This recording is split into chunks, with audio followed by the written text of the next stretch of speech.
Starry night, a guy found himself deep in thought, pondering all sorts of personal questions. His reflection centered on work-life balance, the relentless grind of daily overtime, and a sense of gratitude for being able to work from home. He was currently inside a local convenience store.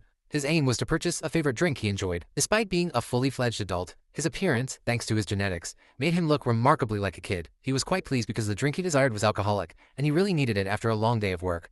However, the cashier refused to sell it to him for that very reason, its alcohol content. He genuinely didn't understand what the problem was with his purchase. With an audibly annoyed tone, she stated firmly that they didn't sell alcohol to minors. He couldn't grasp why she perceived him as a minor, especially since he looked like a child, not even a teenager, but distinctly a kid. She then elaborated that they'd encountered many instances of minors fabricating their ages to acquire alcohol. He conceded it was a shame, but he was in no mood to argue and simply wanted to buy his drink. Subsequently, she demanded his ID, her expression remaining visibly gloomy. He began to retrieve it, grumbling aloud about having successfully bought an alcoholic drink just 2 days prior.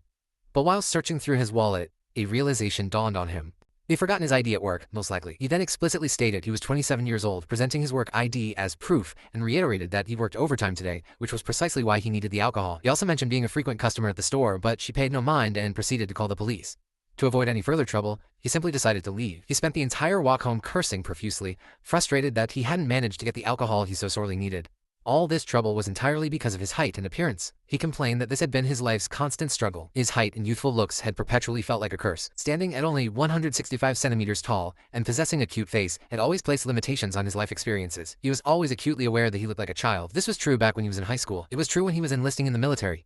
And even during routine work checkups, everyone consistently made fun of him for his height. Indeed, because of his height, his life had always been difficult. Even when he went shopping for clothes, the employees frequently recommended children's clothing to him. In restaurants, staff often presented him with the children's meal instead of the adult dish he had ordered, and there was no need to explain how he failed to excel in sports due to his stature. His friends always made him the target of their jokes because of his height.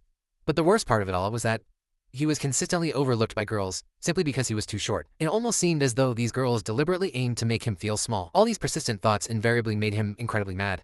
When he finally arrived home, he meticulously set up his top-tier gaming setup and then prepared himself for some serious gameplay. His plan was simply to play Dota or League of Legends, games that could even run on a, quote, toaster. He genuinely enjoyed this pastime. But then, he found himself complaining about the smell coming from his neighbor's apartment, a constant smoke odor that deeply annoyed him. He opened his window hoping the smell would dissipate, but it was no use. His neighbor smoked an enormous amount. He angrily wished that the person responsible for the smoke would meet its creator due to a malignant neoplasm. He then decided he absolutely had to go and speak with his mysterious neighbor about the issue that was infuriating him every single night. He gathered his courage, determined to have a polite conversation with the mysterious neighbor, knowing he needed to approach the situation with civility. He was visibly shaking as his hand reached for the doorbell. But then, something unexpected happened. A man suddenly flew out of the apartment, as if he had been powerfully thrown by someone incredibly strong. The person responsible for the act shouted at him, warning him that he'd be in the other world if he ever returned. The man lay shaking on the ground in evident pain, stating that the mysterious person inside was incredibly strong.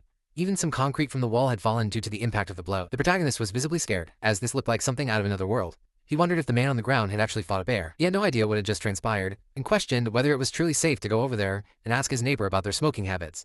After contemplating the situation for a while, and perhaps those birds in the vicinity told him in their bird language that he absolutely should not proceed, he ultimately decided that he couldn't give up now. He reasoned that if he didn't address it now, he might die of a malignant neoplasm anyway, so he had to ask them to stop, even if it meant accelerating his disconnection from life by being, quote, torn apart by a bear. So he arrived prepared with a gift for that person, the most expensive prime beef, hoping to appease the, quote, beast's desire for flesh and blood. He then gathered all his guts once more and pressed the doorbell. The person behind the door inquired, "Who is it?"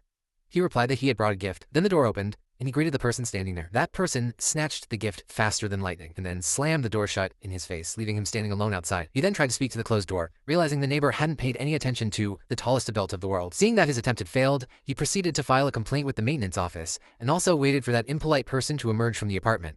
But everything failed. That pervasive smoke became a daily problem, so much so that he could not sleep at all. After a week, the smoke consistently woke him in the middle of his beautiful dreams of being 170 centimeters tall and, for once in his life, being ugly. This deeply annoyed him.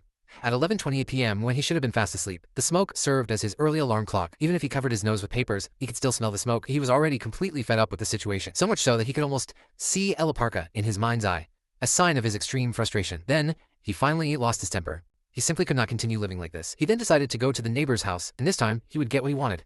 He had bought this house with his entire fortune, and he would live under his own terms. So, for the third time, he gathered all his courage, absolutely determined to make his voice heard. The scene then showed a person who was actively smoking, and simultaneously doing pull-ups. She was a notably strong woman.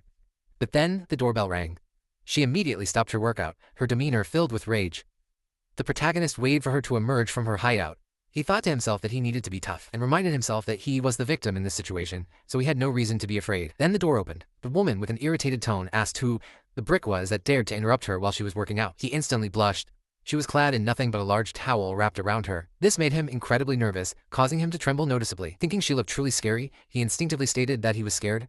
It felt like a puppy being stared down by a wolf. She then asked if he wasn't going to answer her questions, pressing him on why he wouldn't respond. He began to explain that he was her neighbor, desperately trying not to focus on her imposing presence. She took another step forward, purposefully moving closer to him, and asked him to proceed, by which point he was completely red in the face. He was extremely nervous at that moment, faced with such a commanding figure right in front of him. She then asked if he couldn't hear her, and demanded to know why he was there. He attempted to speak, and finally told her that he couldn't bear it anymore.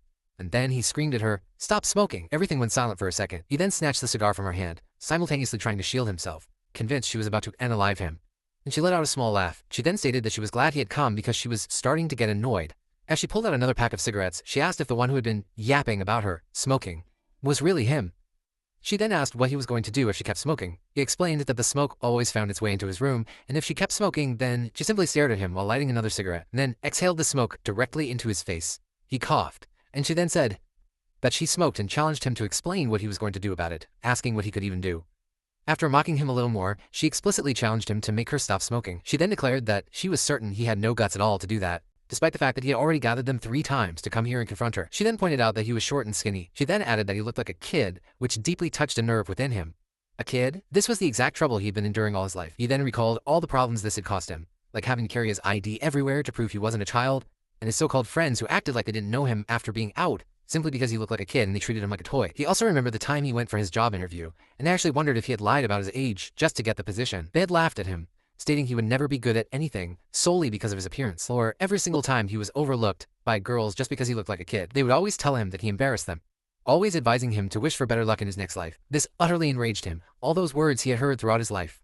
And at this exact moment, it felt like the final drop that made the glass overflow. He then snatched the cigar right out of the woman's hand, and demanded to know if she truly believed she could look down on him just because he was short. He then backed her against the wall, asking her if she really had the right to do that. He reminded her that she had asked what he could do about her. He then stated that if she kept smoking, he too would like to know what he could do.